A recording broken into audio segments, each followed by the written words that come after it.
के लिए 1 ईयर का बच्चा हो रहा है, छोटा बच्चा है, तो उसको हमेशा सुपाच्य भोजन देना चाहिए, मतलब ईजिली डाइजेस्टेबल फूड दीजिए। छोटे बच्चे का फूड, खास करके 1 ईयर के बेबी का जो फूड है वो एक मरीज की तरह होना चाहिए। मरीज की तरह मतलब होने का मतलब है कि उसमें ज़्यादा मसाला नहीं होना चाहिए, कोई गरम मसाला नहीं पड़ाना चाहिए, कचौरी समोसा ये सब सारी चीज़ें बच्चों को नहीं देनी चाहिए, और तली भुनी चीज़ें और पुलाव उलाव नहीं देना चाहिए। क्यों बात कर रही हूँ आप कहोगे ना मैम सबको पता है, पता सबको है, बट अगर आप ट्रैवल करो, चेक मैं बहुत ट्रैवल करती हूँ, मेरे आसपास काफ़ी बच्चे हैं और मैं देखती रहती हूँ। मेरी एक आदत है थोड़ी सी, मेरी इस मामले में कह सकती हूँ कि मेरा कीन ऑब्जर्वेशन है।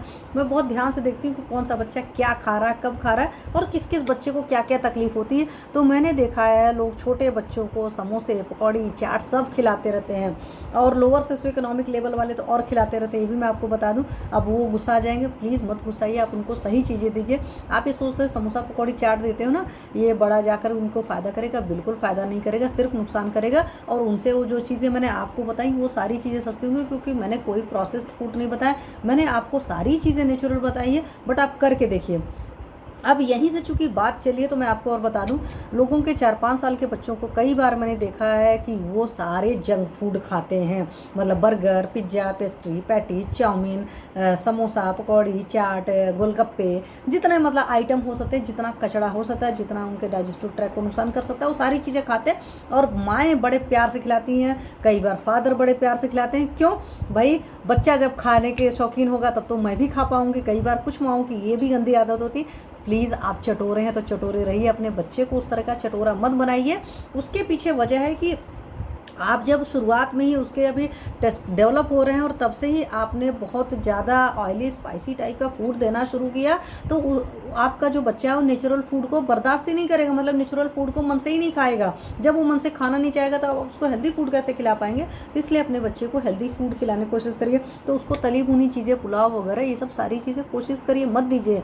वैसे भी बोलते हैं ना कि माँ की जो जीवन होता है अपने बच्चे के लिए तपस्या टाइप का जीवन होता है, और वो चीज़ आप तभी कर पाएंगे जब आपकी वो सोच समझ होगी। वरना क्या होता है कि नहीं, दूसरों के बच्चे खा रहे हैं तो उनको देख कर खिला रहे हैं, इस तरह के काम मत करिए। वहाँ पर सराउंडिंग ही उस तरीके से रखिए, उस बात का के लिए बहुत प्रयास करना पड़ेगा। या कभी काल को दे भी रहे हैं तो मैं यही कहूँगी बहुत थोड़ा दीजिए। आप मेन उसका पेट भरने का जो कोशिश करना है हेल्दी नेचुरल नॉर्मल फूड से कराइए।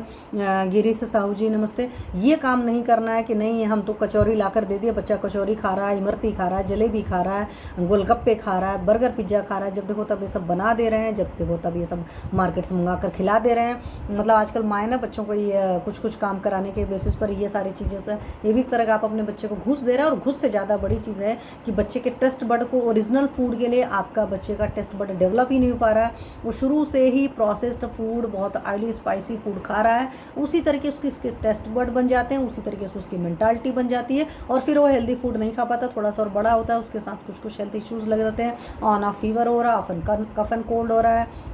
फिर क्या हो रहा है, ऐसे बीमार होते होते उसका शरीर अंदर से वीक होता जा रहा है, फिर उसके एजुकेशन भी अच्छी नहीं हो रही, पढ़ाई लिखाई में भी फिर ख़राब होना और शुरू हो रहा है, टीनेज है, इरिटेटिंग हो रहा है, सारी चीज़ें जब दुनिया भर के टैंट्रम करना शुरू कर रहा है, तब आपको याद आता है कि अब तो बहुत बड़ी गलती हो गई, और तब आप अचानक सुधारना शुरू करते हो, तब आपका बच्चा नहीं सुधर सकता है। हमेशा कहते हैं ना फाउंडेशन ठीक रखने की कोशिश करिए, और फाउंडेशन ठीक रखने की कोशिश का मतलब यही होता है अपने बच्चे को शुरू से एटलीस्ट 10 ईयर्स तक सही से पाल दीजिए, सही तरीके से कर दीजिए। मैं ये नहीं करूँगी अपने बच्चे को बिल्कुल दुनिया से विरक्ति दे दीजिए। जैसे शिवानी जी कहते हैं ना कि हद से ज़्यादा त्याग से जो होता है ना अंदर नेगेटिविटी आ जाती है।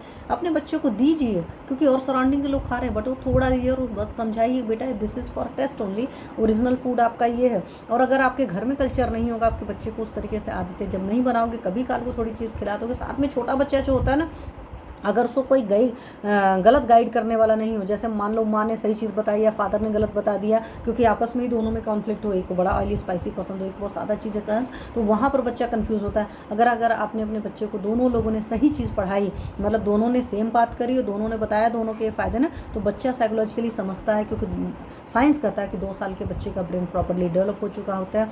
तो अगर आप उसको सही तरीके से गाइड करेंगे तो आपका बच्चा सही खाएगा, सही रहेगा, हेल्दी रहेगा, और जब हेल्दी रहेगा तो उसकी फिजिकल ग्रोथ भी अच्छी होगी, उसकी मेंटल ग्रोथ भी अच्छी होगी, पढ़ाई लिखाई में अच्छा होगा, और धैर्य होगा, इरिटेशन नहीं होगा। अगर हद से ज़्यादा इरिटेटेड कोई भी इंसान होता है, चाहे हम हो, आप हो, बच्चे हो, बड़े हो, तो उनके अंदर जीर्ण ज्वर होता है। तो प्लीज़ हमेशा हर बात के लिए मैं कहती हूँ अपने आयुर्वेदिक फिजिशियन के पास जाइए, वो आपको आपकी ज़िंदगी जीने के तरीके सिखाएगा, आपके बच्चे के लिए बहुत बेहतर चीज़ें सिखाएगा। तो इन्हीं सारी बातों के साथ उसके बावजूद अगर किसी की कोई क्वेरी रहती है तो आप यूट्यूब पर सेशन देखेंगे, फेसबुक पर देखेंगे, दोबारा आप देखने के बाद कमेंट कर सकते हैं। आपके सारे क्वेश्चंस को लिया जाएगा और सारी चीज़ों का मैं ऑथेंटिक जवाब देने की कोशिश करूँगी। तो इन्हीं बातों के साथ आज मैं अपनी वाणी को विराम देती हूँ। आशा करती हूँ कि आपको ये चीज़ें समझ में आई होंगी और इन चीज़ों को फॉलो करेंगे और अपने आसपास के लोगों को भी बताएंगे, क्योंकि हम खुद मतलब कहते हैं जागरूक रहें और दूसरों को भी जागरूक करें। यही मतलब कह सकते हैं कि देश की, समाज की भी सेवा होती है। तो इन्हीं बातों के साथ अपनी वाणी को विराम देते हैं। सर्वे भवन्तु सुखिनः, सर्वे सन्तु निरामया, सर्वे भद्राणि पश्यन्तु, मा कश्चित् दुःखभाग् भवेत्।